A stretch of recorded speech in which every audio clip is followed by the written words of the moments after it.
भाई लोग इमेजिन करो एक ऐसा बंदा जिसके पास एकदम गॉड लेवल का टैलेंट हो, और वो भी ऐसा वैसा नहीं, बिल्कुल दिमाग हिला देने वाला यिन एंड यांग रिवर्सल। साला इस टैलेंट का कमाल ही यही है कि तुम्हारे सारे स्किल्स का असर बिल्कुल उल्टा हो जाएगा।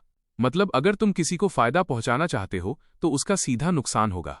हमारे इस नमूने ने बिना एक सेकंड सोचे प्रीस्ट प्रोफेशन चुन लिया। अब तुम ही सोचो एक प्रीस्ट का काम क्या होता है, हीलिंग करना ना। लेकिन भाई के पास तो उल्टा सिस्टम है।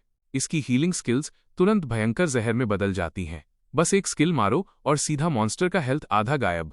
इस खतरनाक इंसान का नाम है जुंग चान। अपनी पिछली जिंदगी में ये भाई अर्थ का सबसे ताकतवर प्लेयर था।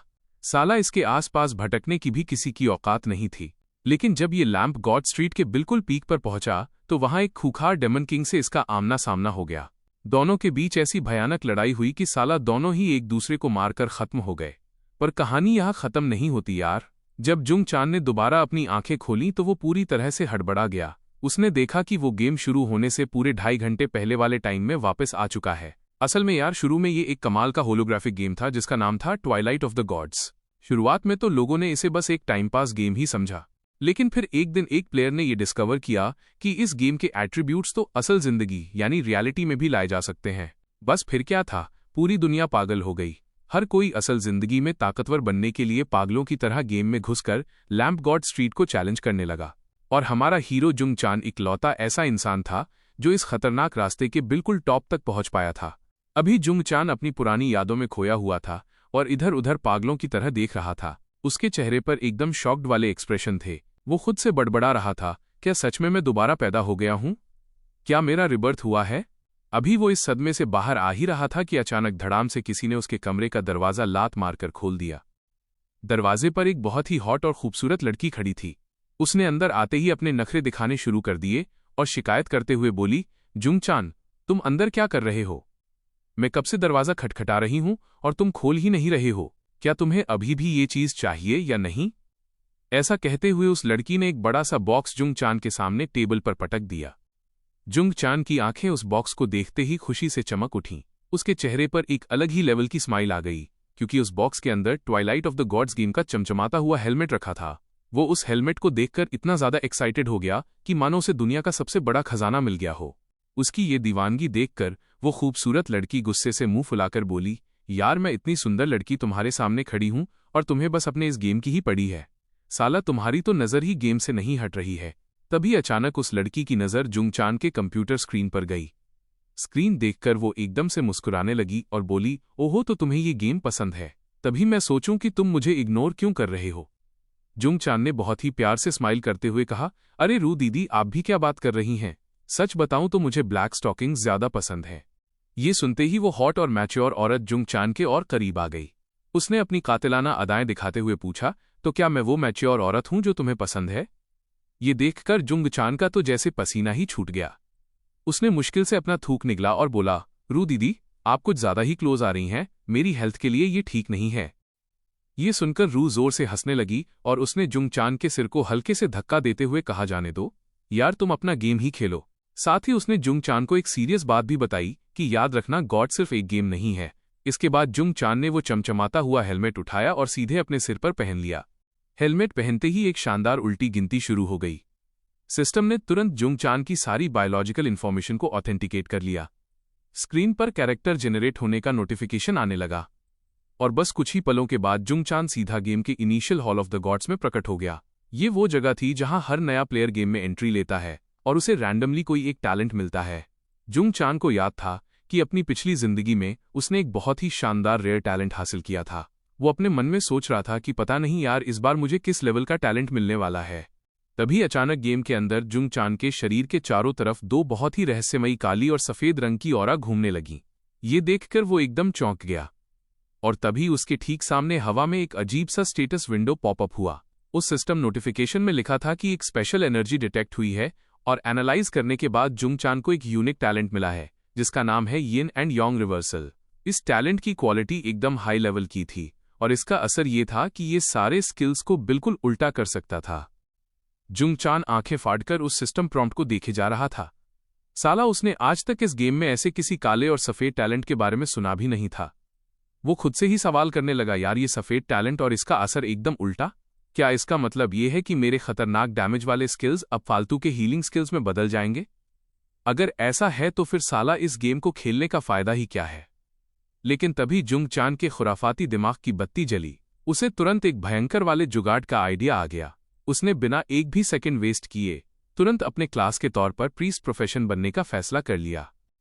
जैसे ही उसने सिलेक्ट किया, उसके चारों तरफ एक बहुत ही तेज रोशनी का धमाका हुआ, और जब रोशनी कम हुई तो जुंग चान एकदम झकास वाले प्रीस्ट के कपड़ों में खड़ा था। उसने अपना गेमिंग नाम भी बहुत सोच समझ कर रखा, फेनिन, जिसका मतलब था कि एक आम इंसान भी गॉड को मार सकता है। सारी तैयारी पूरी होने के बाद जुंग चान को सीधे नॉविस विलेज में टेलीपोर्ट कर दिया गया।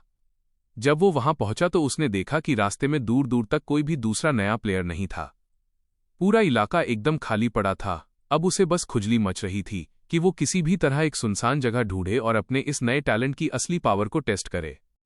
गेम के रूल के हिसाब से हर प्लेयर की शुरुआत में 4 एट्रीब्यूट्स होते हैं और हर क्लास के साथ एक शुरुआती स्किल मिलता है। क्योंकि उसने प्रीस्ट चुना था तो उसे शुरुआती स्किल के रूप में हीलिंग मिला था। अब यार, सबको पता है कि हीलिंग कोई डैमेज देने वाला स्किल नहीं है, लेकिन इसका जो हीलिंग अमाउंट होता है वो उसी लेवल के किसी भी अटैक स्किल के डैमेज से बिल्कुल भी कम नहीं होता। तभी जुंग चान की नज़र अपने स्किल बॉक्स के ठीक नीचे लिखे एक छोटे से टेक्स्ट पर गई। वहां साफ साफ लिखा था कि अगर वो अपने इस टैलेंट को इस स्किल पर अप्लाई करता है तो स्किल का असर एकदम उल्टा हो जाएगा। और सबसे बड़ी बात तो ये थी कि इस उल्टे असर की ताकत 50% तक बढ़ जाएगी। साला लेवल 10 के बाद तो ये असर पूरा 100% बढ़ जाएगा। एक प्रीस्ट प्रोफेशन का सबसे बड़ा फायदा ये होता है कि उसे हर सेकंड 1% MP वापस मिलता है। इसका सीधा सा मतलब ये था कि अगर जुंग चान सिर्फ अपनी हीलिंग का इस्तेमाल करे तो वो बिना किसी टेंशन के लगातार हमला कर सकता है। उसका माना कभी खत्म ही नहीं होगा। ये सब सोचकर ही जुंग चान अंदर से पागलों की तरह एक्साइटेड हो रहा था। उससे अब और इंतजार नहीं हो रहा था। उसने तुरंत अपना yin and yang reversal talent activate कर दिया। अब उसकी हीलिंग का असर पूरी तरह से बदल चुका था। वो अब सामने वाले की हेल्थ बढ़ाने के बजाय उसे कम करने वाला था। और मजे की बात यह थी कि ये डैमेज असली हीलिंग अमाउंट से 50% ज्यादा था। इस खतरनाक पावर को देखकर जुंग चान ने हैरानी से अपना थूक निगला। साला, क्या इतना भयंकर डैमेज होना पॉसिबल भी है? ये तो उसके पिछली जिंदगी वाले टैलेंट से भी 100 गुना ज्यादा खतरनाक था। अब उसे पूरा यकीन हो गया था कि इस जिंदगी में उसके पास लैम्प गॉड स्ट्रीट के बिल्कुल टॉप पर खड़े होने का सबसे तगड़ा मौका है। लेकिन टॉप पर पहुंचने से पहले उसे एक बहुत ही सीक्रेट हिडन क्वेस्ट को पूरा करना था। जुंग चान बिल्कुल अकेला ही ग्रीन ग्रासलैंड नाम की जगह पर आ गया। उसे बहुत अच्छे से पता था कि गेम शुरू होने के ठीक 2 घंटे बाद इस घास के मैदान पर बने एक टूटे फूटे मंदिर के पास एक स्पेशल एनपीसी प्रकट होगा, और वो एनपीसी सिर्फ 1 घंटे के लिए ही वहां रुकेगा। इस दौरान कोई भी प्लेयर लाल भेड़ के सींगों वाला आइटम इस्तेमाल करके उस एनपीसी से बहुत ही तगड़े बोनस वाले खजाने एक्सचेंज कर सकता है। पूरे सर्वर में जुंग चान इकलौता ऐसा प्लेयर था जिसे इस छुपे हुए खजाने के बारे में मालूम था। उसने अपने मन में पक्की कसम खा ली थी कि पूरे सर्वर का सबसे पहला खजाना तो साला वो ही लूटेगा। खजाना लूटने के लिए जुंग चान ने सबसे पहले अपना शिकार ढूंढा। सामने घास चरते हुए एक लेजी शीप मॉन्स्टर था। जुंग चान ने अपनी जगह पर खड़े खड़े उस भेड़ पर अपना स्पेल कास्ट कर दिया। जादू लगते ही उस भेड़ की 60 HP तुरंत गायब हो गई। अचानक हुए इस जानलेवा हमले से वो आलसी भेड़ एकदम से भड़क गई और पूरी स्पीड से जुंग चान की तरफ दौड़ी। लेकिन हमारा जुंग चान तो प्रो प्लेयर था यार। उसने बड़ी ही आसानी से बस हल्का सा साइड में खिसक कर उस भेड़ के हमले को चकमा दे दिया। इसके बाद उसने पूरे स्वैग के साथ अपना स्टाफ हवा में उठाया और उस भेड़ पर दोबारा से हीलिंग कास्ट कर दी। भाई ने लगातार पूरे मजे लेते हुए 4 बार अपनी भयंकर हीलिंग का जादू चलाया, और देखते ही देखते वो बेचारी भेड़ वहीं जमीन पर तड़प तड़प कर ढेर हो गई। जुंग चान ने नीचे झुककर वहां गिरे हुए लाल भेड़ के सींग उठा लिए। भाई को अब समझ आ गया था कि अगर क्रिटिकल हिट नहीं लगा तो अगली बार एक भेड़ को टपकाने के लिए उसे अपनी हीलिंग स्पेल का 4 बार इस्तेमाल करना ही पड़ेगा। बस फिर क्या था, हमारे इस खूंखार प्रीस्ट ने अपनी जहरीली भेड़ों वाली यात्रा शुरू कर दी। साला पूरे 2 घंटे तक भाई ने भेड़ों की ऐसी भयंकर वाली धुलाई की कि पूछो मत। और इन 2 घंटों में उसने टोटल 705 सींग इकट्ठे कर लिए थे। अपनी पिछली जिंदगी में साला उसने बहुत ज्यादा मेहनत करके मुश्किल से सिर्फ 200 सींग ही बटोरे थे। मतलब इस बार भाई का लक एकदम 7वें आसमान पे था। अब उसे लगा कि बहुत हो गई भेड़ों की कुटाई, अब सीधा क्वेस्ट सबमिट करने का टाइम आ गया है। कुछ ही देर बाद अपना जुंग चान उस टूटे फूटे पुराने से मंदिर के पास पहुंच गया। वहां पहले से ही प्लेयर्स की भारी भीड़ लगी हुई थी और सबके सब पागलों की तरह टीम बनाने के लिए चिल्ला रहे थे। तभी एक एकदम झकास और खूबसूरत लड़की ने जुंग चान को टीम में शामिल होने का इन्विटेशन भेजा, लेकिन हमारे लौंडे ने बिना एक भी सेकंड सोचे सीधा उसके मुंह पर मना कर दिया। जुंग चान के दिमाग में अभी लड़कियों का कोई चक्कर नहीं था। उसके लिए पूरे सर्वर का सबसे पहला बफ हासिल करना किसी भी खूबसूरत लड़की से कहीं ज्यादा जरूरी था। पर साला लड़कियां भी कहाँ मानने वाली थीं। वो बार बार खुद आगे बढ़कर उसे टीम में आने के लिए बोल रही थीं। अब जुंग चान कोई दिखने में बुरा तो था नहीं, एकदम डेशिंग लौंडा था। जब लड़कियों ने उसका दिमाग पूरी तरह से खा लिया तो भाई ने पीछा छुड़ाने के लिए एक बहुत ही खतरनाक वाला झूठ बोल दिया। उसने सबके सामने चिल्ला कर कहा कि भाई, मुझे लड़कियां नहीं सिर्फ लड़के पसंद हैं। साला जैसे ही उसने ये बात बोली वहां खड़ी सारी फीमेल वॉरियर्स का सीपीयू ही ब्लास्ट हो गया। वो सब बेचारी एकदम सदमे में आ गईं कि इतना हैंडसम लड़का और इसका ये शौक। उन लड़कियों से अपनी जान बचाकर जुंग चान सीधा एक बूढ़े आदमी के पास गया जो कि वहां का एनपीसी था। वहां पहुंचते ही उस बूढ़े आदमी की भारी भरकम आवाज गूंजने लगी। उसने डायलॉग मारना शुरू किया, दूसरी दुनिया से आए हुए एडवेंचरर तुम यहां आ गए। तुम्हें तो गॉड्स ने ही यहां भेजा होगा, लेकिन ये मंदिर अब पूरी तरह से टूट फूट चुका है और गॉड्स की रोशनी भी एकदम मध्यम पड़ गई है। अब सिर्फ ये लाल भेड़ के सींग ही गॉड्स से कम्युनिकेट करने का इकलौता रास्ता बचे हैं। तुम्हारे पास ये चीज जितनी ज्यादा होगी गॉड्स का आशीर्वाद भी उतना ही ज्यादा तगड़ा मिलेगा। ये सुनकर जुंग चान ने एकदम फुल स्वैग में अपना लाल सींगों से भरा हुआ पूरा का पूरा बोरा उस बूढ़े के सामने पटक दिया और बोला, इसीलिए तो तुम्हारा भाई यहां आया है। उस बूढ़े ने जैसे ही बोरा खोलकर अंदर देखा, उसकी आंखें फटी की फटी रह गईं। वो एकदम शौक में चिल्लाया, क्या तुम्हारे पास सच में इतने सारे लाल भेड़ के सींग हैं? इतना बोलकर उस बूढ़े ने वो सारे लाल सींग अपने पास रख लिए और खुश होते हुए बोला, ऐसा लगता है कि गॉड्स की सीधी नजर तुम्हारे ही ऊपर है बेटा। इसके बाद उस बूढ़े ने अपने दोनों हाथ एक साथ जोड़े और अपने मुंह में कोई अजीब सा मंत्र या श्राप बड़बड़ाने लगा। तभी अचानक उसके हाथों की हथेलियों से एक बहुत ही तेज लाल रंग की रोशनी की रिंग बाहर निकली। वो रोशनी लगातार फैलती गई जब तक कि उसने उस बूढ़े के पीछे रखी पूरी की पूरी मूर्ति को कवर नहीं कर लिया। ये शानदार नज़ारा देखकर जुंग चान अंदर ही अंदर बहुत ज्यादा एक्साइटेड हो रहा था। वो सोच रहा था कि साला इस जिंदगी में मुझे आखिर किस ग्रेड का रिवॉर्ड मिलने वाला है। और तभी अगले ही सेकंड हवा में से एक बहुत ही खूबसूरत एंजल का वर्चुअल नोटिफिकेशन पॉपअप हुआ। उस पर साफ साफ लिखा था, गॉड ऑफ लव का आशीर्वाद मिलने पर बहुत बहुत बधाई हो जुंग चान। हा हा हा, फाइनली पूरे सर्वर का सबसे पहला बॉस लेवल बफ तुम्हारे भाई को मिल ही गया। जुंग चान से अब बिल्कुल भी कंट्रोल नहीं हो रहा था। वो तुरंत अपने इस गॉड ऑफ लव बफ का असर देखना चाहता था। लेकिन साला जैसे ही उसने उस बफ की डिटेल्स पढ़ी उसके तो तोते ही उड़ गए। उस बफ में लिखा था कि जब तुम किसी ऑपोजिट सेक्स यानी लड़की के साथ टीम बनाओगे तभी तुम्हें ये खतरनाक बफ मिलेगा। अगर किसी एक फीमेल कैरेक्टर के साथ तुम्हारी इंटीमेसी लेवल मैक्सिमम हो जाती है तो तुम एक special team up request unlock कर सकते हो। और अगर 3 फीमेल कैरेक्टर्स के साथ इंटीमेसी मैक्सिमम हो गई तो टीम अप की सारी लिमिट्स ही हमेशा के लिए खत्म हो जाएंगी। ये सब पढ़कर बेचारा जुंग चान एकदम सन्न रह गया। साला अभी 2 मिनट पहले ही तो उसने पूरे गांव के सामने चिल्ला चिल्ला कर बोला था कि उसे लड़कियों के साथ टीम नहीं बनानी और उसे लड़के पसंद है, और अब साला ये बफ बिना लड़कियों के काम ही नहीं करेगा। जुंग चान ने तुरंत उस बूढ़े एनपीसी के सामने इज्जत से सिर झुकाया और बहुत ही रिक्वेस्ट करते हुए बोला कि दादा प्लीज गॉड से दोबारा कम्युनिकेट करो और मुझे कोई दूसरा बफ दे दो। ये सुनते ही वो बूढ़ा एकदम से भड़क गया और उसने अपना भारी भरकम स्टाफ सीधा जुंग चान के सिर पर दे मारा। जुंग चान बेचारा अपना सिर सहलाते हुए इधर उधर देखने लगा। उसने देखा कि वहां खड़ी सारी लड़कियों ने पहले ही अपनी अपनी टीम बना ली थी।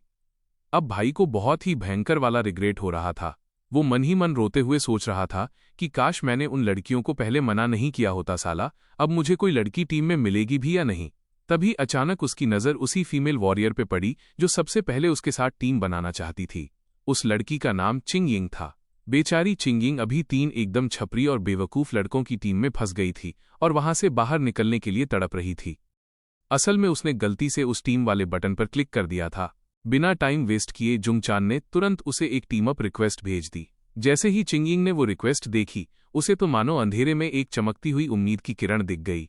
उसने बहुत ही एक्साइटमेंट के साथ जुंग चान की तरफ हाथ हिलाया और खुद से बोली, अरे ये तो वही पहले वाला हैंडसम लड़का है ना, क्या परफेक्ट टाइमिंग पर आया है ये। चिंगयिंग ने तुरंत उन तीनों नमूनों की तरफ मुड़कर माफी मांगते हुए कहा, अरे सॉरी यार, मेरा एक दोस्त आ गया है, मुझे अभी ये टीम छोड़नी पड़ेगी। उधर जुंग चान मन ही मन गहरी सांस ले रहा था क्योंकि पहले वाले सिस्टम मैसेज के हिसाब से वो लड़की किसी और टीम में थी और वो सोच रहा था कि गांव के एंट्रेंस पर जाकर किसी खाली लड़की को ढूंढे। लेकिन तभी उस फीमेल वॉरियर ने उसे जोर से आवाज लगाई। सिस्टम में नोटिफिकेशन आया कि प्लेयर चिंगयिंग ने टीम ज्वाइन करने के लिए अप्लाई किया है। जुंग चान तो एकदम शॉक में था कि अभी तो ये किसी और टीम में थी। लड़की ने उसके पास आकर स्माइल करते हुए सफाई दी कि अरे वो मैंने बस गलती से गलत जगह क्लिक कर दिया था। जुंग चान ने बिना कोई नखरे दिखाए तुरंत कहा कि चलो भाई, अब वैसे ही बहुत टाइम वेस्ट हो चुका है, और खुशी खुशी उस लड़की की टीम इनविटेशन को एक्सेप्ट कर लिया। वो तुरंत उस लड़की को लेकर बाहर जंगल की तरफ ग्राइंड करने के लिए निकल पड़ा। उन दोनों को इस बात की बिल्कुल भी भनक नहीं थी कि पीछे वो तीनों बेवकूफ लड़के, जिन्हें चिंगिंग ने अभी अभी रिजेक्ट किया था, वो एकदम मनहूस और गुस्से वाले चेहरे बनाकर उन्हें ही घूर रहे थे। बस कुछ ही पलों के बाद वो दोनों सीधे ग्रीन प्लेन नाम की जगह पर टेलीपोर्ट हो गए। वहां पहुंचते ही चिंगिंग ने थोड़ा कंफ्यूज होते हुए पूछा, अरे हैंडसम लड़के, क्या हम बर्ड रेजिंग पूल नाम की जगह पर ग्राइंड करने नहीं जा रहे? जुंग चान ने एकदम कूल एटीट्यूड में जवाब दिया, वहां जाने के लिए अब बहुत लेट हो चुका है, और हाँ, तुम मुझे मेरे नाम से बुला सकती हो, मेरा नाम फेनिन है। ये सुनकर वो लड़की एकदम खुश हो गई और उसने बड़े ही प्यार से उसे फेनिन कहकर बुलाया। लेकिन फिर वो इधर उधर देखकर बोली, पर यार फेनिन, यहां तो दूर दूर तक कोई मॉन्स्टर ही नजर नहीं आ रहा है। साला जैसे ही उसने ये बात बोली, मौसम का मिजाज एकदम से बदल गया। जो आसमान अभी तक एकदम साफ और धूप वाला था, वो अचानक से घने काले बादलों से घिर गया, और तभी उनके ठीक सामने एक बहुत ही खूंखार लेवल 5 का जैकल मॉन्स्टर धड़ाम से प्रकट हो गया। उस खतरनाक जैकल मॉन्स्टर को देखते ही चिंगिंग ने तुरंत अपनी लड़ने वाली पोजीशन ले ली। वो उस लेवल 5 के मॉन्स्टर को देखकर बहुत ज्यादा डाउट में आ गई थी। वो घबराते हुए बोली, फेनिन, हम सिर्फ एक लेवल 3 के नाइट और एक हीलर हैं, क्या हम सच में इतने बड़े मॉन्स्टर को हरा पाएंगे? जुंग चान के चेहरे पर अभी भी वही खतरनाक वाली स्माइल थी। उसने पूरे स्वैग के साथ अपना स्टाफ हवा में उठाया और चिंगिंग से कहा, तुम बस चुपचाप साइड में खड़ी रहो और तमाशा देखो, मेरे वापस आने का वेट करो। इतना बोलकर वो एकदम निडर होकर उस जैकल मॉन्स्टर के बिल्कुल सामने जाकर खड़ा हो गया। उस जैकल ने जोर से दहाड़ मारी और सीधा जुंग चान के ऊपर छलांग लगा दी। लेकिन हमारा लौंडा तो प्रो प्लेयर है ना, उसने बड़ी ही चालाकी और स्मूथ मूवमेंट्स के साथ उस जैकल के हमले को आसानी से डॉज कर दिया, और साथ ही साथ उस पर अपनी हीलिंग वाली खतरनाक पावर से अटैक भी कर दिया। जुंग चान की ये शानदार स्पीड और भयंकर डैमेज देखकर चिंगिंग तो एकदम सदमे में आ गई। उसकी तो बोलती ही बंद हो गई थी। वो बस फटी की फटी आंखों से उसे देखे जा रही थी और खुद से बोली, वाह, ये हीलर लड़का तो सच में कोई बहुत बड़ा टॉप लेवल का प्लेयर है। एक लेवल 5 के मेज का फायरबॉल भी ज्यादा से ज्यादा सिर्फ 30 का डैमेज देता है, और ये तो साला हीलर होकर इतना खतरनाक डैमेज दे रहा है। क्या ये कोई चीटिंग कर रहा है? लेकिन अगले ही पल उसने अपने इस फालतू ख्याल को दिमाग से निकाल दिया। उसे याद आया कि ट्वाइलाइट ऑफ द गॉड्स कोई एरा गैरा गेम नहीं है जिसे कोई छपरी हैकर हैक कर ले। ये पूरी दुनिया के देशों ने मिलकर बनाया है, यहाँ कोई चीटिंग कर ही नहीं सकता। उधर हमारा हीरो जुंग चान एकदम प्रो प्लेयर वाले स्वैग में उस जैकल मॉन्स्टर के हमलों के बीच मिलने वाले छोटे से टाइम में लगातार अपनी पावर से उसकी धुलाई कर रहा था। उसकी ये शानदार फाइटिंग स्किल देखकर चिंगिंग की आंखें खुशी से चमक उठीं। उसने अपने मन में पक्की कसम खा ली कि साला चाहे जो हो जाए वो इस लड़के को सीधा करके ही मानेगी। मतलब इसके अंदर से लड़कों वाला शौक निकालकर इसे लड़कियों के पीछे पागल बनाएगी। लेकिन तभी जुंग चान की एक जोर की चीख ने उसके सारे ख्याली पुलावों पर पानी फेर दिया। ओए लड़की, ध्यान कहाँ है तेरा, पीछे देख। असल में एक चालाक जैकल मॉन्स्टर चुपके से चिंगिंग के पीछे पहुंच गया था और पीछे से हमला करने ही वाला था। ये सुनकर चिंगिंग एकदम से हड़बड़ा गई और उसने तुरंत अपना शील्ड आगे कर लिया। हालांकि उसने उस मॉन्स्टर का ज्यादातर अटैक रोक लिया था, लेकिन फिर भी मॉन्स्टर के तीखे पंजों से उसे एक गहरा खरोंच लग ही गया। जुंग चान ने बिना टाइम वेस्ट किए तुरंत छलांग लगाई और चिंगिंग के ठीक सामने आकर खड़ा हो गया। उसने उसे डांटते हुए कहा कि तुम थोड़ा दूर जाकर खड़ी रहो और बीच फाइट में अपना ध्यान मत भटकाओ। बेचारी चिंगिंग अभी पीछे हटने के लिए मुड़ी ही थी कि तभी भगवान जाने कहाँ से एक और जैकल मॉन्स्टर वहां टपक पड़ा। अब वहां दो खूंखार मॉन्स्टर थे, पर जुंग चान कहाँ डरने वाला था। वो सीधा उन दोनों जैकल मॉन्स्टर्स के बिल्कुल बीच में घुस गया और दोनों का एग्रो अपनी तरफ खींच लिया। मतलब अब दोनों मॉन्स्टर सिर्फ उसी पर फोकस कर रहे थे। चिंगिंग तो ये देखकर पूरी तरह से सन्न रह गई। वो मन ही मन सोचने लगी कि साला इतनी खतरनाक और परफेक्ट मूवमेंट कोई आम इंसान कैसे कर सकता है। पूरे 20 मिनट की भयंकर कुटाई के बाद फाइनली जुंग चान ने उन दोनों जैकल मॉन्स्टर्स को मौत के घाट उतार दिया। इस जीत के साथ ही उसका लेवल बढ़कर सीधा 6 हो गया। उसी टाइम जमीन पर एक स्टाफ ड्रॉप हुआ। जुंग चान ने उसे उठाया और उसके एट्रीब्यूट्स चेक किए। साला ये तो सिर्फ एक मामूली सा ब्रॉन्ज ग्रेड का इक्विपमेंट था। जुंग चान को अच्छे से पता था कि अगर उसे वो गॉड ऑफ लव वाला बफ नहीं मिला होता तो साला ड्रॉप की क्वालिटी इससे भी ज्यादा घटिया होती और उसे सिर्फ एक कबाड़ सा वाइट इक्विपमेंट ही मिलता। फिर जुंग चान ने अपना सिस्टम पैनल खोला और अपनी इंटीमेसी लेवल चेक की। अभी तक का प्रोग्रेस सिर्फ 57 था और हैरानी की बात यह थी कि ये नंबर बिल्कुल उतना ही था जितने मॉन्स्टर्स उसने अभी तक मारे थे। इसका सीधा सा मतलब था कि एक मॉन्स्टर मारने पर सिर्फ 1 पॉइंट इंटीमेसी बढ़ती है। जुंग चान ने अपना सिर पकड़ लिया, साला ये 10,000 पॉइंट्स का टारगेट तो बहुत बड़ा नंबर है, ऐसे तो बुढ़ापा आ जाएगा। अभी वो ये सब सोच ही रहा था कि अचानक एक बहुत ही भयानक दहाड़ ने उसके विचारों की चेन तोड़ दी। उन दोनों ने मुड़कर देखा तो उनके होश ही उड़ गए। सामने एक लेवल 5 का bronze grade panther mutated jackal monster खड़ा था। ये कोई आम मॉन्स्टर नहीं था, बल्कि एक खतरनाक बॉस था। इस नमूने की खासियत ये थी कि हर बार जब इसका 10% हेल्थ कम होता था तो ये पागलों की तरह चार्ज करता था। इस खूंखार बॉस को देखकर चिंग यिंग के चेहरे का तो रंग ही उड़ गया और वो डर के मारे कांपने लगी। लेकिन हमारा जुंग चान वो तो साला मन ही मन मुस्कुरा रहा था। उसे पता था कि लेवल 5 का बॉस मिलना कोई बच्चों का खेल नहीं है। बहुत कम प्लेयर्स ही लेवल 5 के मॉन्स्टर को हरा पाते हैं और बॉस से टकराना तो बिल्कुल ही इम्पॉसिबल के बराबर है। अगर वो इसे अभी टपका देता है तो ये बहुत बड़ी लॉटरी होगी। ये सब सोचकर जुंगचान ने तुरंत चिंग यिंग को ऑर्डर दिया, ए लड़की, अब जो मैं कहूंगा उसे बिल्कुल ध्यान से सुनना। जब मैं कहूंगा कि ब्लॉक करो तो बिना सोचे तुरंत अपना शील्ड आगे कर देना, समझी? चिंग यिंग ने तुरंत हाँ में सिर हिलाया और लड़ने के लिए तैयार हो गई। वो जुंगचान के बिल्कुल सामने ढाल बनकर खड़ी हो गई ताकि बॉस का सीधा इम्पैक्ट वो झेल सके। और इधर पीछे से जुंगचान लगातार अपना जहर उगलने लगा, मतलब अपनी हीलिंग स्पेल मारने लगा। मजे की बात यह थी कि इस अटैक में जुंगचान का 0 हेल्थ खर्च हो रहा था। स्पेल मारते मारते वो अपने दिमाग में कैलकुलेशन भी कर रहा था। इस बॉस का टोटल हेल्थ 10,000 था। जुंगचान के हर 6 स्पेल के बाद बॉस का 10% हेल्थ कम हो जाएगा। जैसे ही जुंगचान ने अपना छठा स्पेल बॉस पर मारा, बॉस की आंखें एकदम खून जैसी लाल हो गईं। जुंगचान ने एक गहरी सांस ली और पूरी ताकत से चिल्लाया, शील्ड उठाओ और ब्लॉक करो। चिंग यिंग ने 1 सेकंड की भी देरी नहीं की और तुरंत अपना इवेजन स्किल एक्टिवेट करते हुए शील्ड आगे कर दिया। एक बहुत ही जोरदार मेटल के टकराने की आवाज आई, क्लैंग। वो खूंखार बॉस और चिंग यिंग की शील्ड आपस में बहुत ही भयंकर तरीके से टकराए और ठीक उसी टाइम जुंगचान ने चिंग यिंग के पीछे से हवा में एक शानदार छलांग लगाई और हवा में ही अपना हीलिंग स्पेल बॉस के सिर पर दे मारा। बॉस का हेल्थ लगातार तेजी से गिर रहा था। उन दोनों के इस खतरनाक और परफेक्ट टीम वर्क ने कमाल कर दिया। पूरे 5 मिनट की जानलेवा फाइट के बाद फाइनली वो बॉस जोर से चिल्लाता हुआ जमीन पर गिर पड़ा और ढेर हो गया। बस फिर क्या था, जुंगचान के सामने सिस्टम मैसेजेस की लाइन लग गई। उसे किल करने की बधाई मिल रही थी। उसका लेवल बढ़कर सीधा 7 हो गया था। बेसिक एट्रीब्यूट पॉइंट्स में 1 का इजाफा हुआ और साथ ही उसे 4 फ्री एट्रीब्यूट पॉइंट्स भी मिल गए। लेकिन सबसे ज्यादा खुशी की बात तो वो लूट थी जो बॉस के मरने पर ड्रॉप हुई थी। वहां एक सिल्वर ग्रेड का लुआन रोब, एक सिल्वर ग्रेड का शार्प डैगर और एक सीलबंद 2 स्टार वाली स्किल बुक पड़ी थी।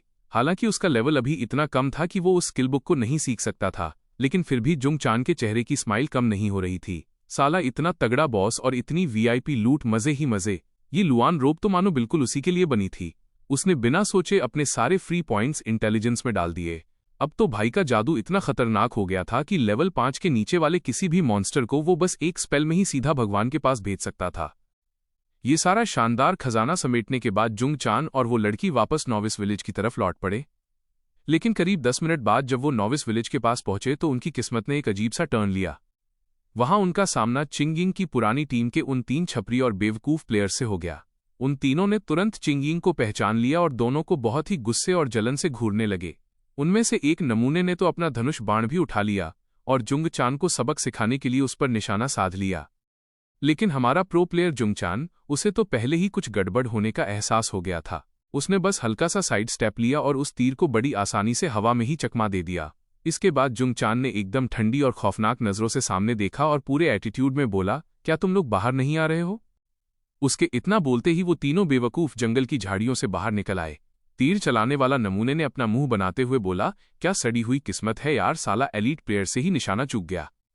ये देखकर चिंग यिंग को बहुत तेज गुस्सा आया और उसने जोर से चिल्लाकर पूछा, तुम लोग फेनिन पर अटैक क्यों कर रहे हो? इस पर वो तीरंदाज बहुत ही घटिया सी स्माइल देते हुए बोला, क्या तुम्हें लगता है कि हमारी टीम कोई पब्लिक टॉयलेट है? जब मन किया अंदर आ गए और जब मन किया बाहर चले गए। तुम दोनों बहुत ही धीरे धीरे गांव की तरफ पैदल जा रहे हो ना? लाओ हम तुम्हें सीधा उड़न खटोले से वहां पहुंचा देते हैं। मतलब तुम्हें मार देते हैं ताकि तुम सीधा विलेज में ही स्पॉन हो जाओ।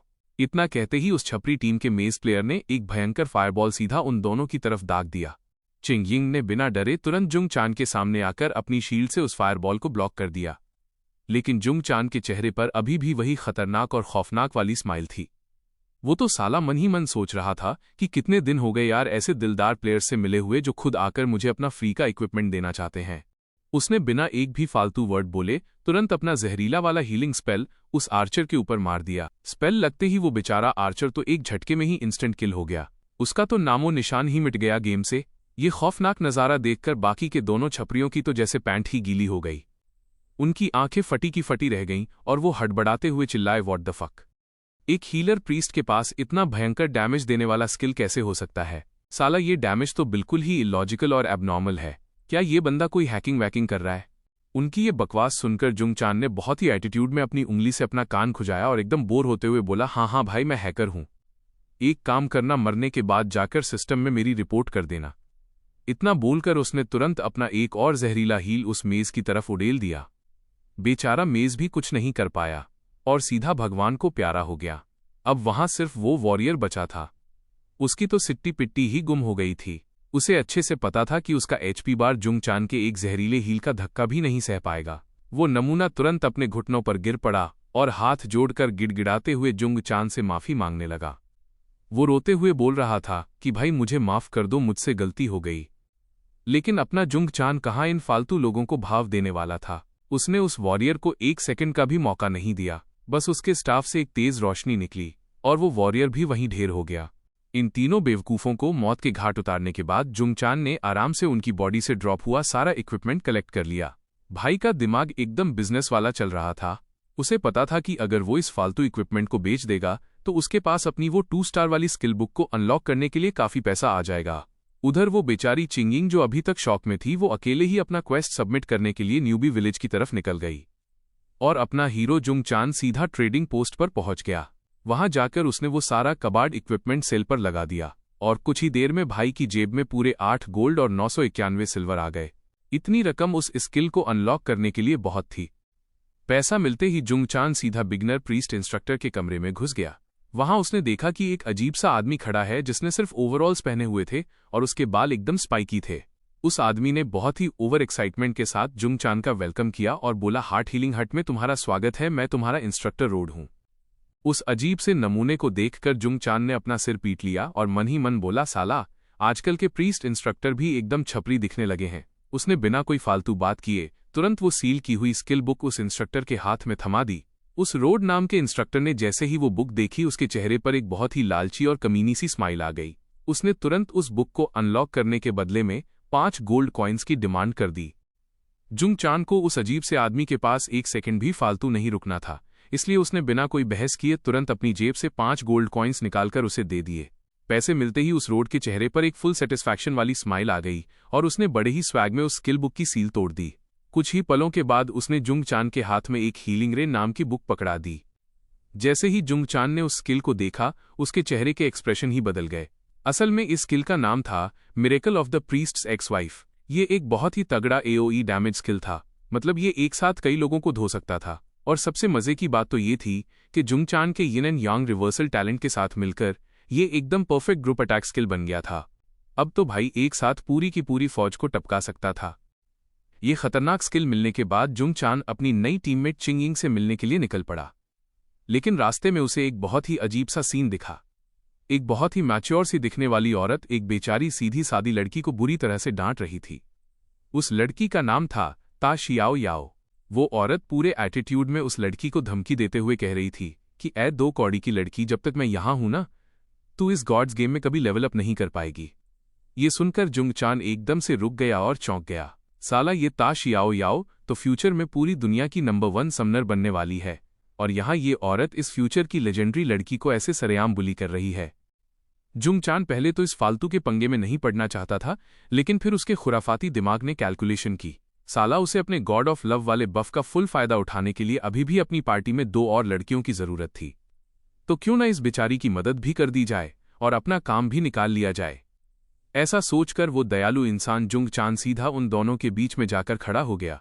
उसने पूरे स्वैग में अपना हाथ ता शियाओ याओ की तरफ बढ़ाया और बोला, क्या तुम मेरे साथ टीम अप करना चाहती हो? ता शियाओ याओ बेचारी तो अपनी किस्मत को रो रही थी। उसे सब लोग वेस्ट कहकर बुलाते थे और उसे लेवल अप करने के लिए गांव से बाहर जाने की भी धमकी दी जा रही थी। ऐसे में जब जुंग चान ने उसे टीम अप करने के लिए बोला तो उसे अपनी आंखों और कानों पर यकीन ही नहीं हुआ। उसने बहुत ही हैरानी से पूछा, क्या तुम सच में मेरे साथ टीम अप करने वाले हो? इस पे जुंग चान ने एक बहुत ही क्यूट और मजाकिया सी स्माइल दी और बोला, अरे वरना मैं तेरे जैसी नमूनी के साथ टीम अप क्यों करता? चल उठ और मेरे साथ चल, हम दोनों मिलकर मॉन्स्टर्स की ग्राइंडिंग करेंगे। लेकिन ता शियाओ याओ बेचारी अभी भी डरी हुई थी। उसने अपनी नजरें चुराकर उस खड़ूस औरत की तरफ देखा जो उसे धमकियां दे रही थीं। उसके एक्सप्रेशन से साफ लग रहा था कि वो नहीं चाहती कि उसकी वजह से जुंगचान किसी भी मुसीबत में पड़े, क्योंकि उसे तो न्यूबी विलेज से बाहर निकलने से ही बैन कर दिया गया था।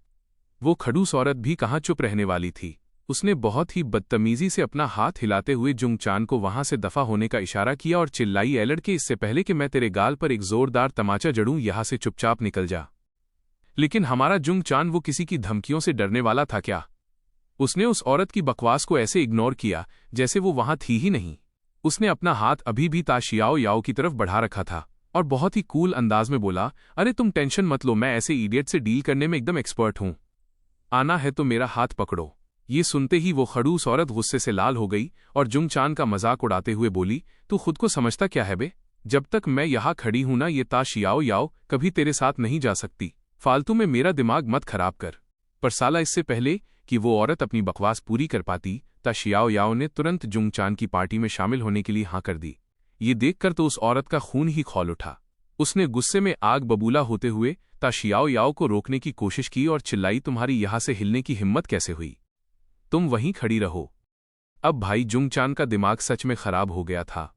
वो फालतू के लफड़े में नहीं पड़ना चाहता था, लेकिन ये औरत तो सच में बहुत ही ज्यादा ओवर कर रही थी। उसने बिना कुछ सोचे अपना वो खतरनाक जहरीला हील रिलीज कर दिया। वो मैजिक स्पेल बहुत ही तेज स्पीड से सीधा उस औरत के चेहरे को बिल्कुल हल्का सा छूते हुए निकल गया और पीछे से गुजर रहे एक बेचारे मासूम से रैबिट को जाकर लग गया। स्पेल लगते ही वो रैबिट तो साला हवा में ही इंस्टेंट किल हो गया। ये खौफनाक नजारा देखकर उस खड़ूस औरत का मुंह तो मानो आश्चर्य से खुला का खुला ही रह गया। उसकी तो हवा ही टाइट हो गई थी। वो डर के मारे कांपते हुए बड़बड़ाई, "साला इसका डैमेज इतना ज्यादा हाई कैसे हो सकता है?" लेकिन जुंगचान को उस फालतू औरत के किसी भी सवाल का जवाब देने में कोई इंटरेस्ट नहीं था। वो पूरे स्वैग में ता शियाओ याओ को अपने साथ लेकर वहां से निकल गया। अब उसे सीधा गांव के एंट्रेंस पर जाना था, जहां चिंगयिंग उसका वेट कर रही थी। जब वो दोनों वहां पहुंचे तो चिंगयिंग वहां पहले से ही खड़ी थी। जैसे ही उसने ता शियाओ याओ को देखा, उसके चेहरे के एक्सप्रेशन ही बदल गए। उसके चेहरे पर साफ लिखा था कि साला मैं तो इसके साथ अकेली थी, अब ये बीच में एक लेवल 2 की लड़की कहां से टपक पड़ी। लेकिन बेचारी चिंगयिंग कर भी क्या सकती थी। उसने खुद को यही कहकर तसल्ली दी कि वो यहां सिर्फ एक्सपीरियंस लेने और लेवल अप करने आई है, इसलिए उसे फालतू की बातों पर ज्यादा दिमाग नहीं लगाना चाहिए। तीनों के एक साथ मिलने के बाद चिंगयिंग ने बहुत ही हक जताते हुए जुंगचान का हाथ पकड़ लिया और पूछा, "अरे हैंडसम, अब हम आगे कहाँ जाने वाले हैं?" जुंगचान ने बोला, "बस देखते जाओ।" कुछ ही देर में वो तीनों अपनी नई लोकेशन पर पहुंच गए, जो कि एक बहुत ही भयानक जंगली इलाका था। यहाँ हर तरफ खूंखार जॉम्बीज और कॉप्स घूम रहे थे। जुंगचान ने उन दोनों लड़कियों को वहीं खड़े रहने का ऑर्डर दिया और कहा कि तुम दोनों बस यहाँ अपनी सेफ्टी का ध्यान रखो और फालतू में मेरे लिए कोई नई मुसीबत मत खड़ी कर देना। इतना बोलकर वो एकदम निडर होकर अकेला ही उन खतरनाक मुर्दों के झुंड की तरफ बढ़ने लगा। जुंगचान ने जैसे ही उस जंगली इलाके में कदम रखा, तभी एक बहुत ही भयंकर लेवल 7 का चेन जॉम्बी सीधा उसके ऊपर झपट पड़ा। लेकिन हमारा लौंडा तो पहले से ही तैयार था। उसने बहुत ही फुर्ती से अपना स्टाफ हवा में उठाया और अपनी वो नई नवेली 2 स्टार वाली स्किल, जिसका नाम रेडिएंट लाइट था, उसे तुरंत रिलीज कर दिया। स्पेल निकलते ही एक भयंकर धमाका हुआ और वो कॉप्स और उसके आसपास खड़े 2 और मॉन्स्टर्स एक ही झटके में इंस्टेंट किल हो गए। उनका तो नामो निशान ही मिट गया। ये खौफनाक नज़ारा देखकर जुंगचान के चेहरे पर एक फुल सेटिस्फेक्शन वाली स्माइल आ गई। वो मन ही मन बोला, "कसम से एओई डैमेज का तो मजा ही अलग है, इससे तो मेरे मॉन्स्टर मारने की स्पीड कई गुना ज्यादा फास्ट हो गई है।" उधर ता शियाओ याओ, जो अभी अभी इस पार्टी में शामिल हुई थी, ये सब देखकर उसकी आंखें तो खुशी और हैरानी से फटी की फटी रह गईं। उसने सपने में भी नहीं सोचा था कि ये जुंगचान इतना ज्यादा पावरफुल होगा। ता शियाओ याओ ने बहुत ही क्यूरियोसिटी के साथ चिंगयिंग से पूछा, "क्या तुम और ये महान गॉड फेरेन बहुत क्लोज हो?" ये सुनकर चिंगयिंग का चेहरा एकदम टमाटर की तरह लाल हो गया। वो शर्म के मारे अपना मुंह छुपाने लगी और हड़बड़ाते हुए बोली, "अरे नहीं नहीं, हम दोनों क्लोज नहीं हैं। मैं और ये महान गॉड फेरेन तो अभी बस कुछ ही देर पहले मिले हैं।" उसकी ये बात सुनकर ता शियाओ याओ का दिमाग और भी ज्यादा कंफ्यूज हो गया। वो सोचने लगी कि अगर ये दोनों क्लोज नहीं हैं, तो फिर ये महान गॉड हमें अपने साथ क्यों लाया है? हम तो वैसे भी इसकी कोई खास हेल्प नहीं कर सकते। चिंगयिंग को भी अब कुछ तो गड़बड़ लग रही थी। तभी अचानक ता शियाओ याओ ने अपने मुंह पर हाथ रखा और उसके दिमाग में एक बहुत ही खतरनाक और खुराफाती आइडिया आया। उसने धीरे से फुसफुसाते हुए कहा, "क्या ऐसा हो सकता है कि इस लड़के के मन में हम दोनों को लेकर कुछ उस तरह के गंदे ख्याल हों, जैसे ही उसने ये बात बोली चिंगिंग को लगा कि हाँ यार ये सच हो सकता है, बिल्कुल सही बात है। लेकिन फिर एक ही सेकंड बाद उसका दिमाग घूमा और उसे कुछ बहुत बड़ी गड़बड़ याद आ गई। वो पसीने से तरबतर होकर सोच रही थी कि यार मुझे तो यकीन ही नहीं हो रहा है। ये लड़का कहता है कि इसे लड़कियां पसंद नहीं हैं। रुको, कहीं ऐसा तो नहीं कि ये दुनिया से अपनी असली सच्चाई छुपा रहा है और इसी बात पर पर्दा डालने के लिए इसने जानबूझकर हम दो लड़कियों के साथ पार्टी बनाई है। ये सब सोचकर चिंग यिंग का मुंह तो आश्चर्य से खुला का खुला ही रह गया। उसे लगा कि भाई ये तो कुछ ज्यादा ही एक्साइटिंग और मसालेदार खबर है। उसके चेहरे के ये अजीब से एक्सप्रेशन देखकर पीछे खड़ी था शियाओ याओ एकदम कंफ्यूज हो गई। उसने मासूमियत से पूछा, अरे चिंगिंग क्या हुआ, इतना एक्साइटिंग क्या है? चिंगिंग तुरंत पीछे मुड़ी और उसे अपनी वो गंदी वाली थ्योरी समझाने ही वाली थी कि तभी अचानक हवा में गेम सिस्टम का एक बहुत बड़ा नोटिफिकेशन गूंज उठा। बधाई हो, मनी इज ओमनीपोटेंट नाम के प्लेयर ने सबसे पहले लेवल 10 पार कर लिया है। इसी के साथ लेवल रैंक बोर्ड अब सबके लिए ओपन कर दिया गया है। सारे प्लेयर्स कृपया अपनी अपनी रैंक चेक कर लें। ये अनाउंसमेंट सुनते ही चिंगिंग जोर से चिल्लाई और अपने हीरो जुंग चान की तरफ हाथ हिलाते हुए बोली, ओए फेनिन जल्दी देख, तेरा नाम भी लेवल रैंक बोर्ड पर चमक रहा है। जुंग चान एकदम हड़बड़ाते हुए मुड़ा और बोला, है रैंक बोर्ड? साला ये अभी से कैसे खुल गया? जैसे ही वो मुड्डा एक खुखार मॉन्स्टर ने मौके का फायदा उठाकर उस पर पीछे से हमला कर दिया। लेकिन अपना लौंडा तो प्रो प्लेयर है ना, उसने बिना देखे ही एक झटके में उस मॉन्स्टर को वहीं ढेर कर दिया। चिंगिंग की बात सुनकर जुंग चान ने अपना नोटिफिकेशन बोर्ड ओपन किया और बोला, लाओ भाई देखने दो तुम्हारा भाई कहाँ पर है। उसने रैंक लिस्ट चेक की तो देखा कि वो पूरे गेम के टॉप 10 सबसे हाई लेवल वाले प्लेयर्स में बैठा था। ये देखकर उसे तुरंत अपनी पिछली जिंदगी की याद आ गई। उसे याद आया कि पिछली बार भी बिल्कुल इसी टाइम के आसपास उस मनी इज ओमनीपोटेंट वाले अमीरजादे ने लेवल 10 पार किया था और रैंक बोर्ड ओपन हुआ था। जुंग चान को ये देखकर कोई खास हैरानी नहीं हुई। वो बहुत अच्छे से जानता था कि ये जो नंबर 1 रैंक वाला नमूना है, ये सिर्फ अपने पैसों के दम पर लेवल अप करता है। ये अमीरों का चौंचला है भाई। ये लोग अपना पैसा पानी की तरह बहाकर दूसरे लोगों को किराए पर रखते हैं ताकि वो लोग मॉन्स्टर्स को पकड़ कर रखें और ये आकर बस फ्री का किल ले लें। तो ऐसे पैसे वाले नूब से खुद को कंपेयर करने का कोई फायदा ही नहीं था। उधर चिंगिंग और ताशियाओ याओ ने जब देखा कि जुंग चान इतना ज्यादा पावरफुल हो चुका है और टॉप प्लेयर्स में से एक है, फिर भी उसने उन जैसी एकदम आम और कमजोर लड़कियों को अपनी टीम में रखा हुआ है, ये सोचकर दोनों के चेहरे एकदम उदास हो गए। उन्होंने एक साथ बहुत ही गिल्टी फील करते हुए कहा, फेनिन हम दोनों तो तुम्हारे लिए सिर्फ एक बोझ है, हमारी वजह से ही तुम्हारी स्पीड कम हो गई। ये सुनकर जुंग चान ने एक बहुत ही गहरी और प्यारी सी सांस ली। उसने बड़े ही जेंटल तरीके से उन दोनों को तसल्ली देते हुए कहा, अरे मेरी भोली लड़कियों, इसमें तुम दोनों की कोई गलती नहीं है। और वैसे भी अगर मैं अभी नंबर 1 रैंक पर नहीं हूं तो इसका मतलब ये थोड़ी है कि मैं हमेशा ही पीछे रहूंगा। आगे बढ़ने के लिए मैं तो बस एक और तगड़े बॉस के प्रकट होने का वेट कर रहा हूं।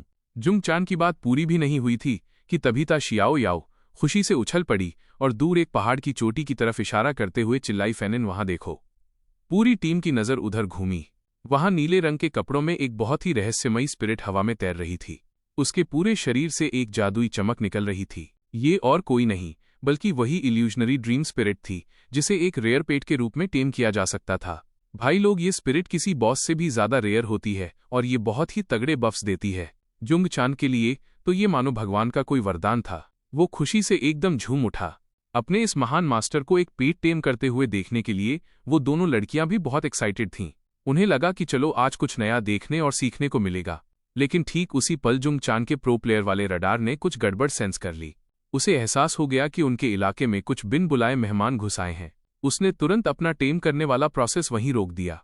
सामने से 4 लोगों का एक ग्रुप चला आ रहा था जिसमें एक असैसिन, एक बरसेकर, एक प्रीस्ट और एक वॉरियर था। और भाई लोग, ये कोई आम ग्रुप नहीं था बल्कि ये वही खड़ूस औरत और उसके चमचे थे जिन्होंने न्यूबी विलेज में ताशियाओ याओ को बुली किया था। उस ग्रुप की लीडर यानी वो खड़ूस औरत जो कि एक प्रीस्ट थी, उसने ताशियाओ याओ को देखते ही पहचान लिया। उसके चेहरे पर एकदम विलन वाली मुस्कान आ गई और वो जोर से चिल्लाई, है 2 कौड़ी की लड़की, मैंने तुझे बोला था ना कि जब तक तू सेफ जोन में रहेगी तभी तक जिंदा बचेगी।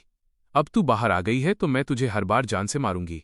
उसने बहुत ही घमंड में जुंग चान की तरफ देखकर कहा, अगर कोई इस लड़की की मदद करने की कोशिश करेगा तो वो भी मरेगा।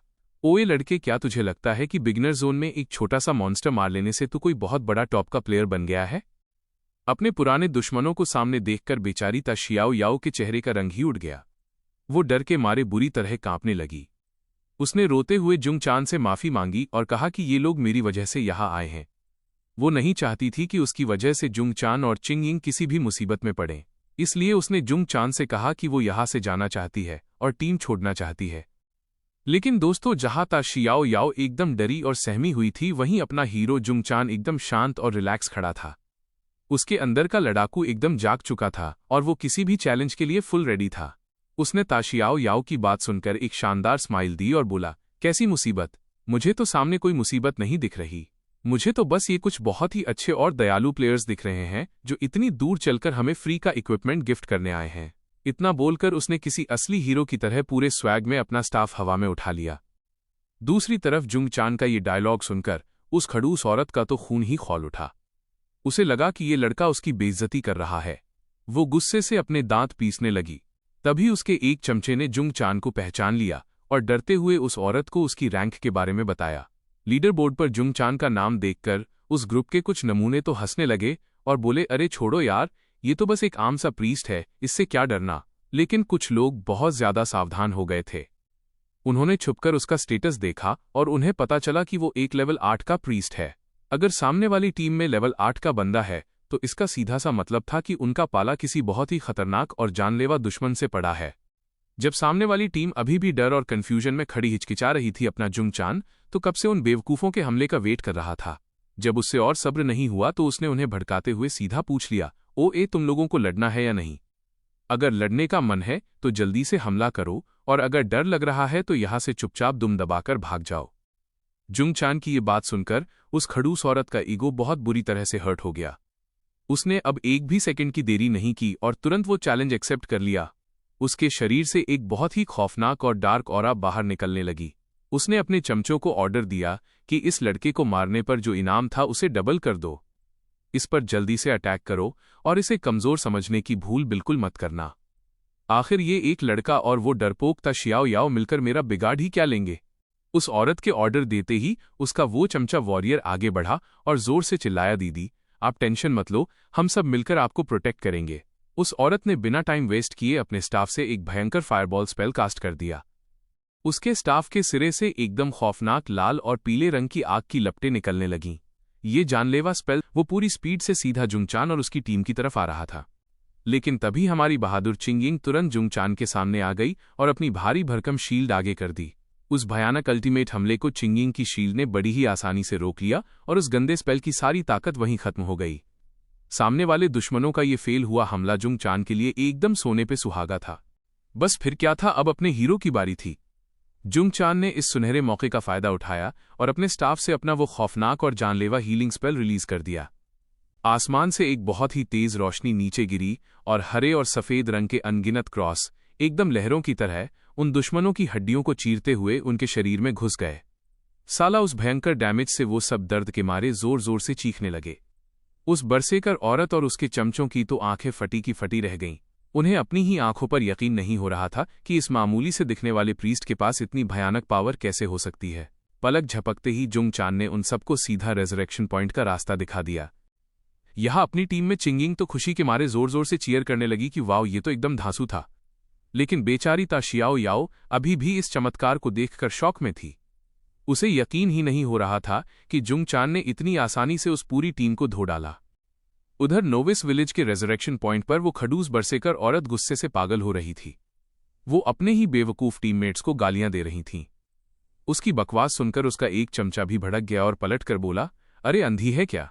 वो साफ साफ एक टॉप रैंक वाला प्लेयर है, फिर तूने बिना सोचे समझे उससे पंगा लिया ही क्यों? एक और नमूना डरते हुए बोला, भाई मुझे तो उसका वो स्टाफ बहुत ही ज्यादा खतरनाक लग रहा था।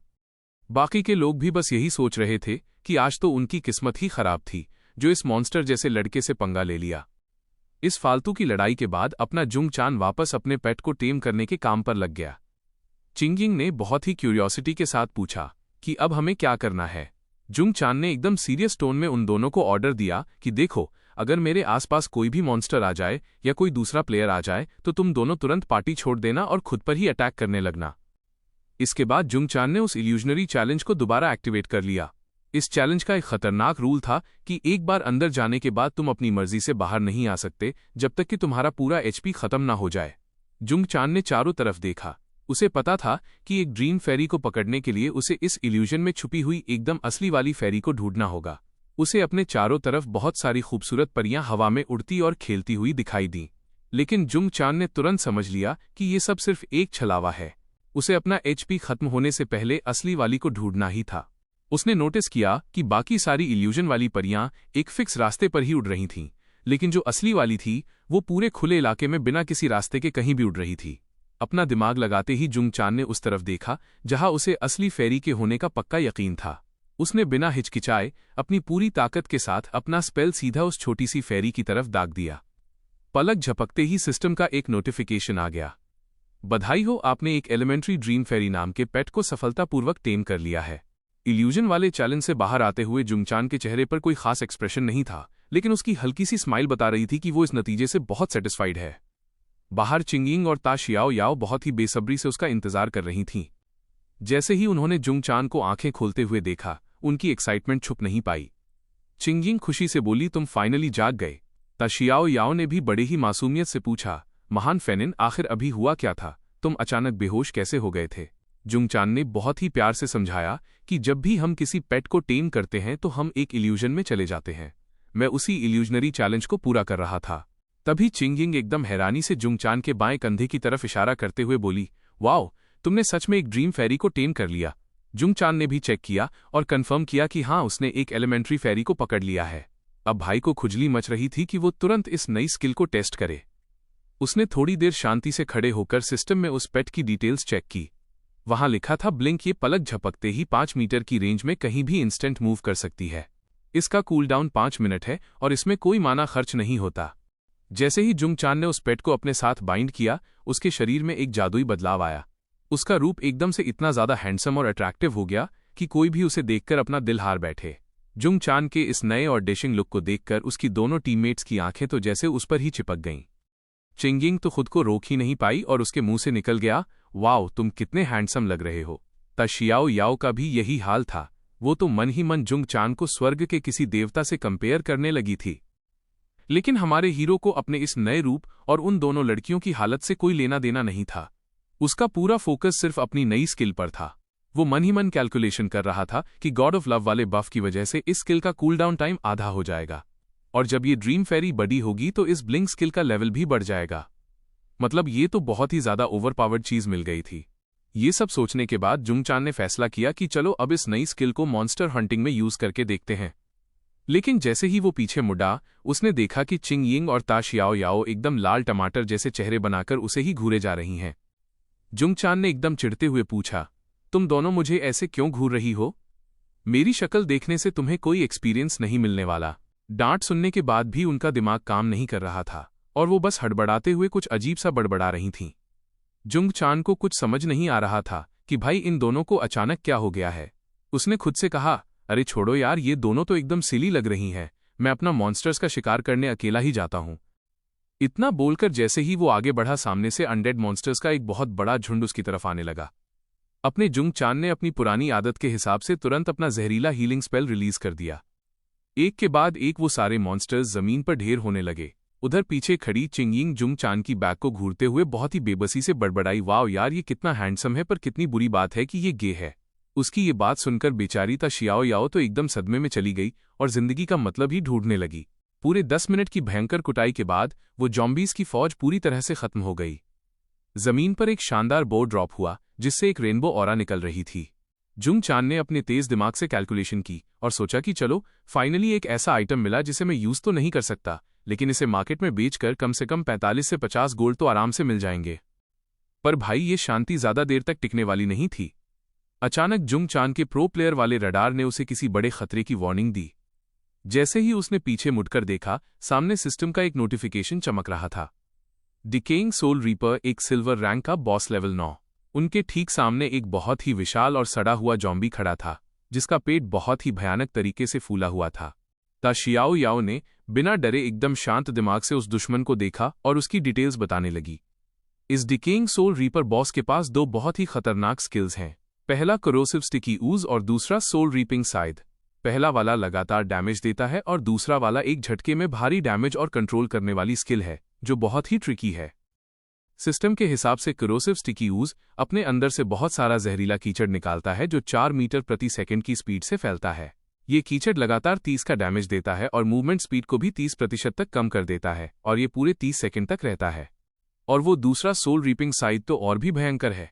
जब भी इस बॉस का 10% HP कम होता है या फिर इसका टारगेट 5 मीटर से ज्यादा दूर होता है तो ये तुरंत अपना खौफनाक हथियार फेंकता है और टारगेट को खींचकर अपने बिल्कुल सामने ले आता है।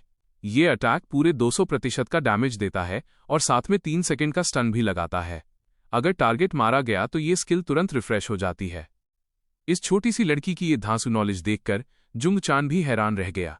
उसने क्यूरियोसिटी के साथ पूछा, क्या तुमने इस बॉस का पहले कभी सामना किया है?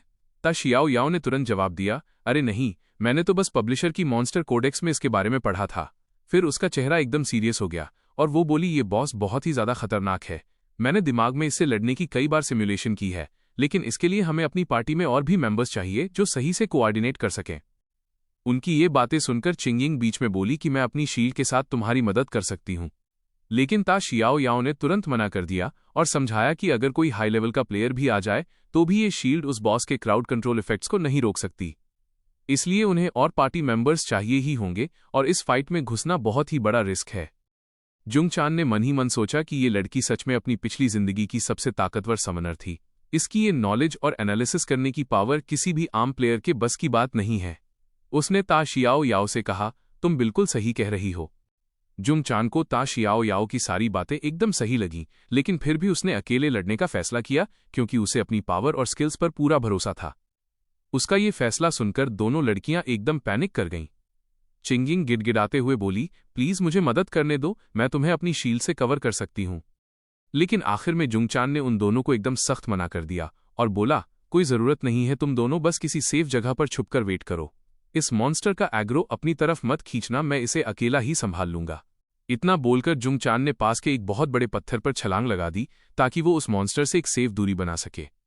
ता शियाओ याओ ने एकदम शॉक होकर पूछा, क्या तुम सच में इससे अकेले लड़ सकते हो? जुंग चान ने पूरे स्वैग में कहा, हाँ बिल्कुल। उसने अपना वो पुराना सड़ा हुआ स्टाफ बाहर निकाला और अपना हीलिंग स्पेल कास्ट कर दिया। उसने उस खौफनाक जानवर पर लगातार एक के बाद एक कई सारे जानलेवा वार किए और उसे हमला करने पर मजबूर कर दिया। जब वो बॉस पलटवार करता तो जुंग चान बहुत ही शान से उसके हर एक हमले को चकमा दे देता। उसके ये शानदार मूवमेंट्स देखकर पिछली जिंदगी की नंबर 1 समनर की भी आंखें फटी की फटी रह गईं।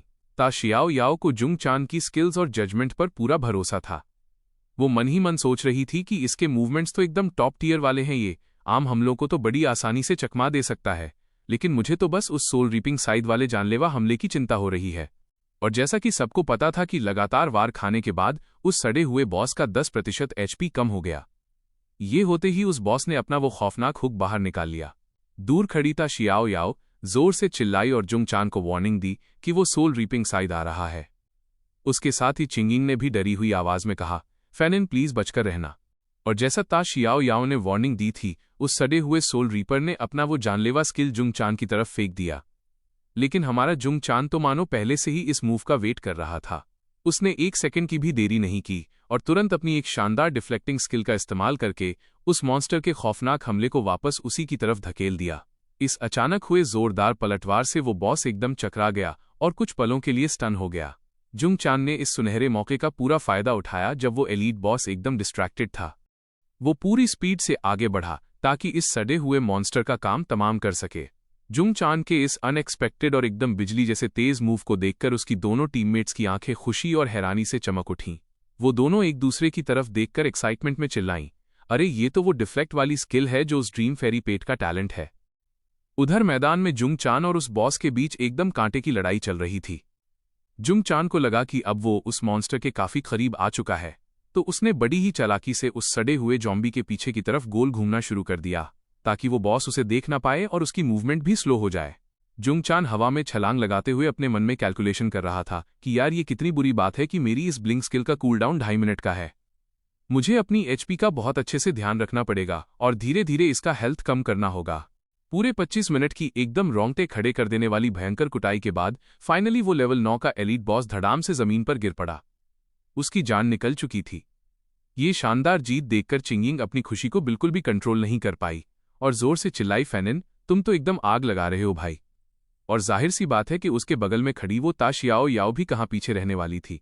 हालांकि उसकी हाइट और टांगे चिंगिंग से छोटी थीं, जिससे वो ज्यादा ऊंचा नहीं कूद पा रही थी, लेकिन भाई उसकी आवाज में कोई कमी नहीं थी। उसने चिंगिंग से भी ज्यादा तेज आवाज में चिल्लाकर कहा, वाओ तुम कितने ज्यादा हैंडसम लग रहे हो। इन दोनों खूबसूरत लड़कियों की तारीफों के बीच अचानक सिस्टम की मैकेनिकल आवाज भी गूंज उठी। बधाई हो, आपने वाइल्ड एरिया में elite boss decaying soul reaper को हरा दिया है। आपने सबसे पहले लेवल 9 की रैंक का अचीवमेंट पूरा कर लिया है। आपके चारों बेस एट्रीब्यूट्स में 1 पॉइंट का इजाफा हुआ है और आपको 4 फ्री एट्रीब्यूट पॉइंट्स भी मिले हैं। इसके तुरंत बाद सिस्टम ने एक और मजेदार बात बताई। उसने बताया कि चिंगिंग के साथ तुम्हारी इंटीमेसी 10,000 में से 293 हो गई है और ताज शियाओ याओ के साथ तुम्हारी इंटीमेसी 10,000 में से 225 हो गई है। ये सुनकर अपना लौंडा जुंग चान अंदर ही अंदर बहुत ज्यादा खुश हो रहा था। उसने एक कमीनी सी स्माइल के साथ सोचा कि चलो, ये दोनों छोटी बहनें बहुत ही अच्छे से बर्ताव कर रही हैं। ऐसा लग रहा है कि इनकी इंटीमेसी को फुल मैक्स करने में ज्यादा लंबा टाइम नहीं लगने वाला।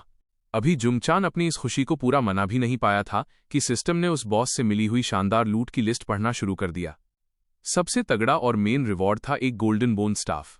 इसके अलावा उसे मिले गोल्डन इल्यूजरी ग्रीव्स, एक भयंकर golden blood tide great sword और सबसे आखिर में एक बहुत ही रेयर आइटम ब्लूप्रिंट, जिसका नाम था क्रेसेंट मून मिनी ड्रेस। इस ब्लूप्रिंट को सीखने के बाद सिर्फ एक टेलर प्रोफेशन वाला प्लेयर ही इस रेयर ड्रेस को बना सकता था।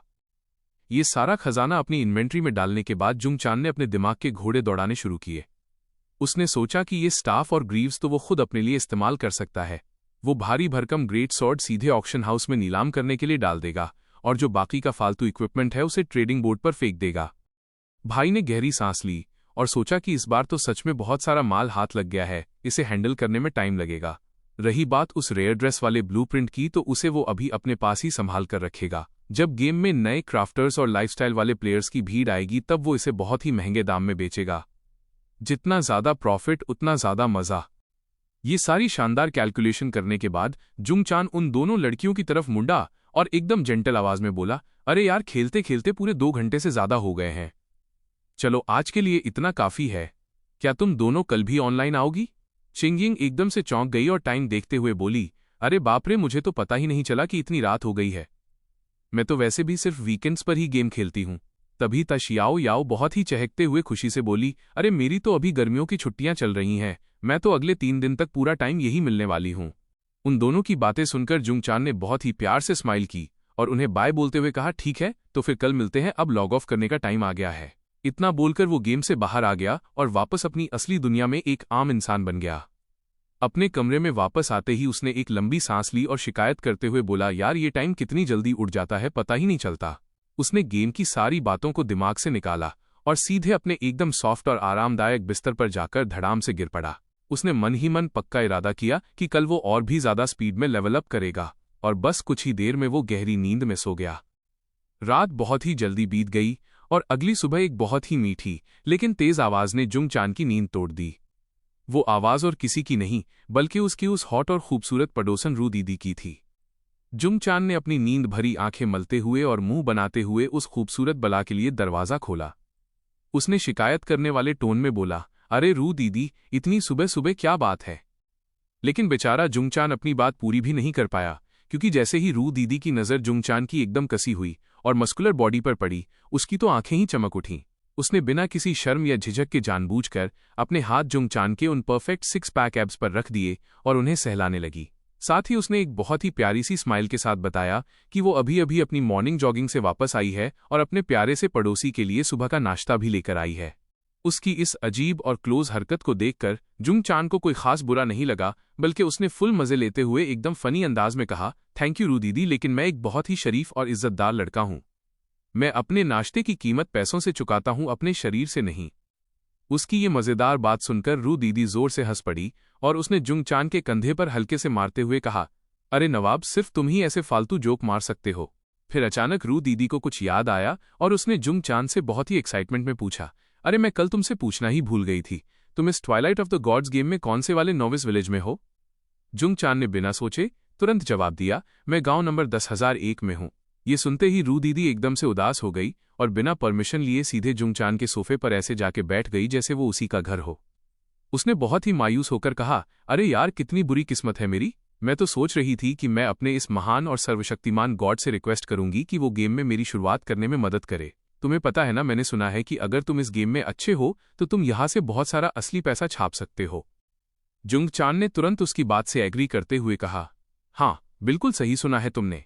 अभी के टाइम पर एक गोल्ड कॉइन की कीमत पूरे 75 युआन के बराबर है और आगे चलकर तो ये 100 युआन से भी ज्यादा होने वाली है। जुंगचान ने आगे कहा, रू दीदी, मुझे अच्छे से याद है कि तुम एक फैशन डिजाइन की स्टूडेंट हो, राइट? जुंगचान मन ही मन सोच रहा था कि उस रेयर ड्रेस वाले ब्लूप्रिंट को मार्केट में अनजान लोगों को बेचने से अच्छा है कि वो इसे अपने किसी जानने वाले को ही दे दे, ताकि सारा प्रॉफिट घर में ही रहे। रू दीदी को थोड़ा सोच में डूबा हुआ देखकर जुंगचान ने उसे एक बहुत ही तगड़ी एडवाइस दी।